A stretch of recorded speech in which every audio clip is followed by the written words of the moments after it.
અમદાવાદમાં પાટીદાર નેતા દિનેશ બાંભણિયાએ ટ્વીટ કર્યું છે, પોલીસ ભરતીમાં પાટીદાર અને ઈડબ્લ્યુએસ ઉમેદવારોને નાપાસ કરવાનું ષડયંત્ર રચ્યું હોવાનો આક્ષેપ કર્યો છે।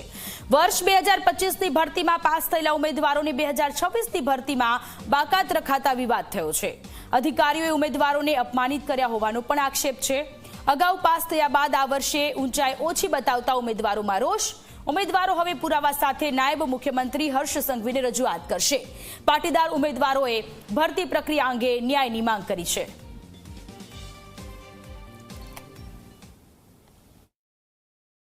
ખાસ કરીને જાતિ વિષયક શબ્દો બોલીને પાટીદાર સમાજને નોકરીની ક્યાં જરૂરિયાત છે એવા શબ્દો વાપરીને ગાંધીનગર અને અન્ય કેન્દ્રોમાં ઉમેદવારોને 2019 અને 2025ના ઊંચાઈ વિભાગ વિષયમાં પાસ થયેલા ઉમેદવારો, રનિંગમાં પાસ થયેલા ઉમેદવારોને 2026ની રનિંગ પાસ કર્યા પછી ઉમેદવારોને ઊંચાઈમાં નાપાસ કરવામાં આવ્યા છે। એટલે આ બાબતે અમે તંત્રને રજૂઆત કરી છે। સાથે સાથે એ જે જાતિ વિષયક ટિપ્પણીઓ થઈ રહી છે તેને લઈને પણ અમે માનનીય ગૃહમંત્રીશ્રીને રજૂઆત કરવાના છીએ।